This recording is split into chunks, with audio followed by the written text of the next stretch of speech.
All right, my big orange family. We got it all on the line today, Bob. Final four is there for the taking.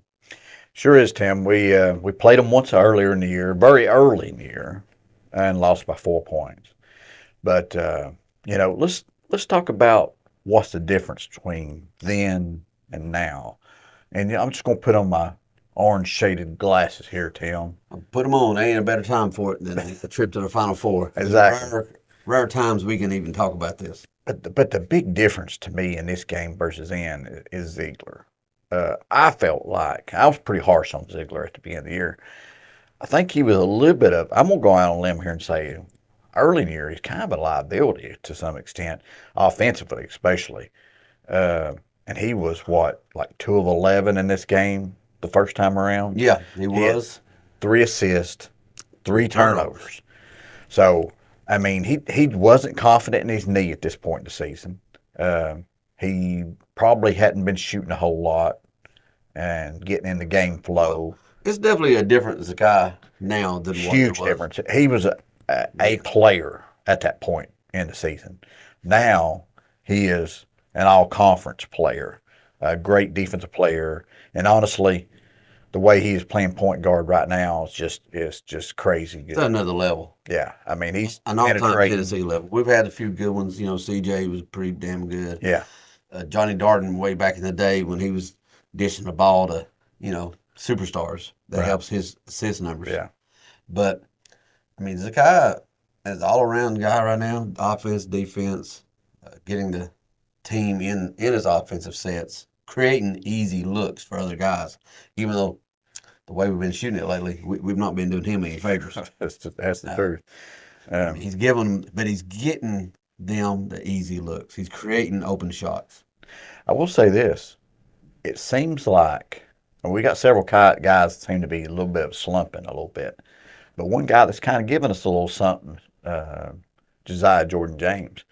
I think he scored like 26 points in the last 2 games. Uh, that's if he can continue that, we really need that. Um, but Tim, probably one of the other big keys to this game is how does the refs call the game?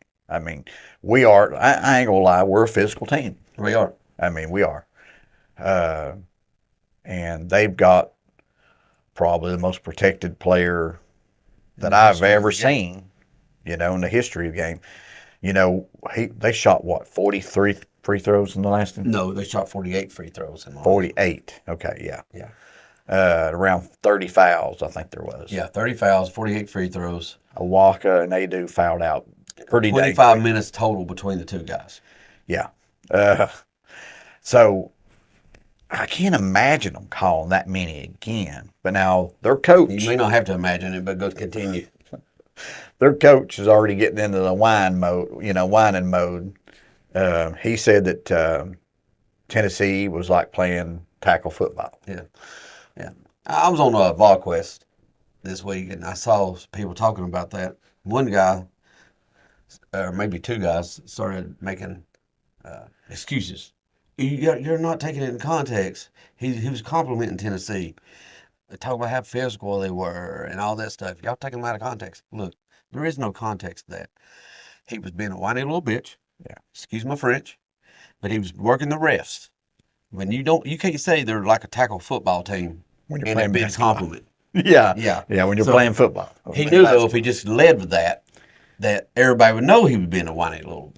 Yeah. So he thought, oh, I'll talk about this stuff first, throw out the compliment. But guess what? He was still a whiny little bitch. Right. Okay. So, but he's working the refs for that. Yeah, he is. I mean, I've seen coaches do it before. I think Rick needs to work the refs too. Absolutely, man. Because one of two things here. I mean, I would talk to him about the fact that, talking about what Edey. But the big thing about Edey is, man, that guy camps out in the lane. Watch the game. I saw him making s'mores in one game, man. I mean, Yeah, I mean, pay attention to the game. Watch how long. Once he's got a foot in the lane, the clock starts.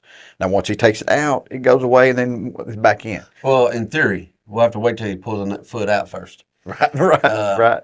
But I mean, last game, they could have called around 13, 14 times And sometimes he was getting in there for 6, 7, 8 seconds. Yeah. Look, 3, 4 seconds, no big Yeah, deal. 4 seconds, I'm not calling that. Yeah. If I was a ref, 5, gotta call that. 6, 7, definitely gotta have to call it. And they really don't call 3 seconds anymore.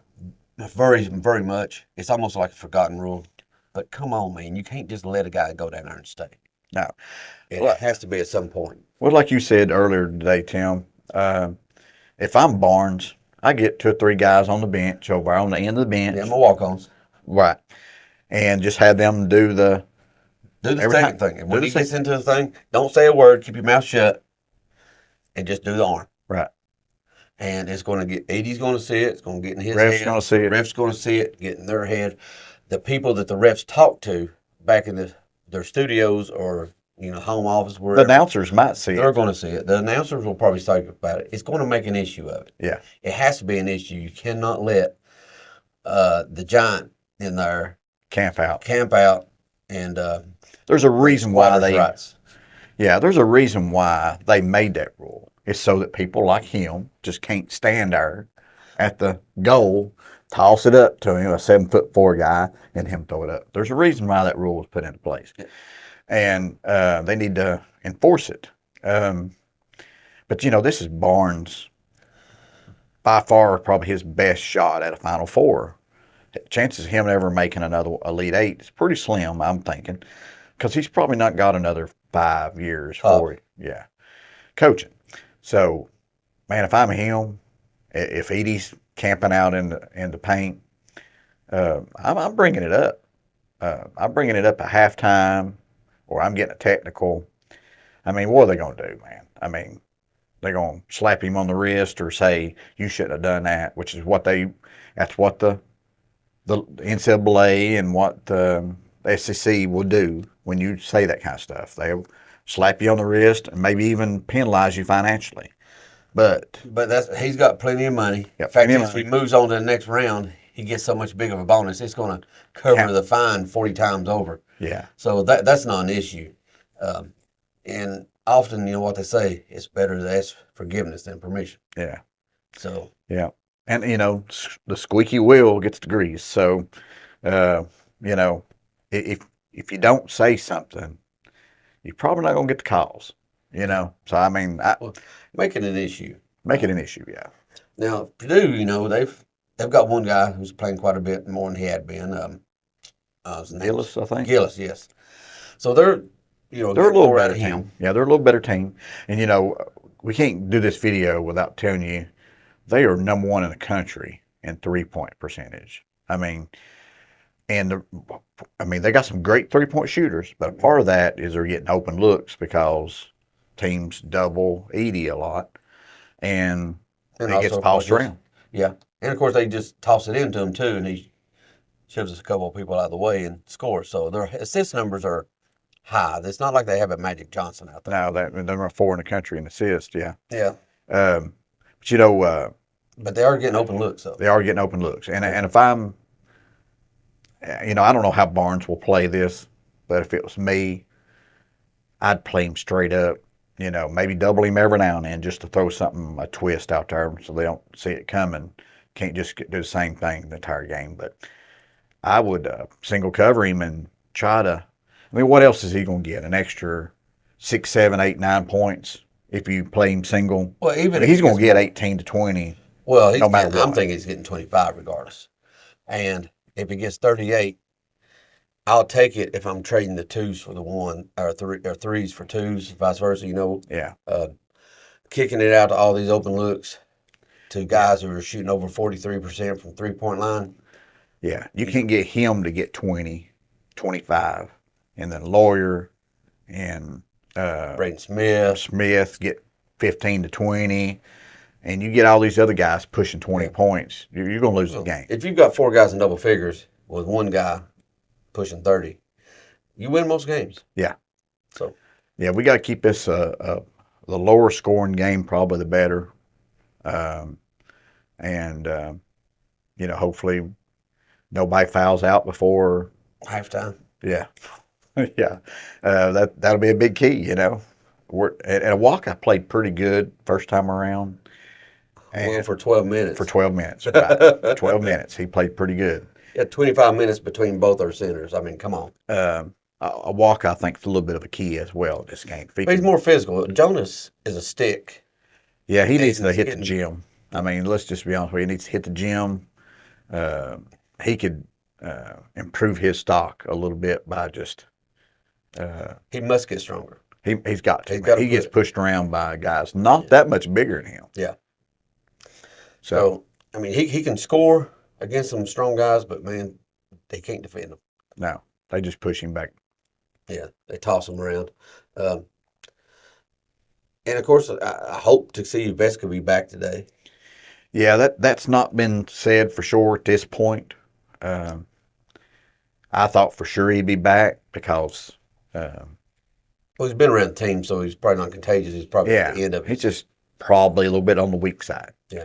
They're So going to test him. yeah, you don't have to start him, but give him a few minutes. Yeah. We just need that tough defense. He don't. If it ain't for 15 minutes tonight, Yeah, They're that's just kind of we're what I'm gonna need it. thinking. I'm thinking you'll see him out there probably in a 15-minute range. I don't expect to see him in a 30-minute range at all. I mean, but 15 to 20 minutes for Scovey, depending on fouls. I mean, you never know. Yeah. But And finally, I would add one more thing, Bob. Okay. That is Dalton Connect. You know, he's honestly here lately. He's been more of a volume shooter than an efficient shooter. yeah, But you know, we've got a chance to see one of the greatest players in the history of Tennessee this year. And the next loss is his last game. right. So we might be looking at the last time today, maybe next week, maybe, next Monday night, even if we win it all. But, Right. it'd be nice to see him go off again on one of his just Like a insane 40 games. Right. One other thing I think I don't want to fail to mention. Purdue plays a similar style defense to what Creighton did. So I don't know if you want to say that might be a little bit of advantage. They do that drop coverage. They don't want you driving to the lane. Edey's going to back up and block your shot if you drive to the lane. Facing somebody that plays somewhat of a similar defense and a similar, not exactly a similar offense, but you do, No, I think that's a definite advantage, Bob. It wouldn't have been too much advantage if it had been the last game last week and you've got a whole week to prepare. right. But considering you've got one day, and I'm not even sure how much of a day because, the game gotta didn't rest, get over until after midnight. And then you got an early start on Sunday. I That's don't know true. how much they done yesterday. I'm assuming they didn't want to wire them out yesterday. Right. So having that time to a week to prepare for the same defenses, I think could play a big role. Good point about the time, Tim. I hadn't thought much about that aspect of it, but there's very little prep time between these two games. So you've already got two similar teams, two teams that shoot a lot of three-pointers, two teams that has a big guy that they're, pretty big scoring aspect of both teams. They are. And defensively. Very similar. I mean, they're not exact. Well, of course, obviously Creighton Center is not Purdue Center, but he was averaging like 17 points a game. Yeah. And that's only 7 less than what Edey averages, Right. I think, or 9 less, whatever it is. But Yeah, I think he's like 23, I think, something Yeah. like that. so, you did get to prepare, so that could be a hidden advantage in It is, yeah. So we actually might want to just go back, see how we played Creighton, because we probably played the same way. Very similar. Yeah, offensively and defensively. Well, I think that's about it, guys. Remember to like and subscribe and throw a comment out there and tell us what you think about what's going to happen this game. And main thing is go Vols, and hopefully we get to shoot another video. About the Final Four, because we don't want, I know Bama podcasters are shooting their Final Four podcast. Yeah. We can't let them sons of guns Yeah, have a Final Four that's not. that's right. So, in that case, man, go Big Orange, Bob. Go Vols.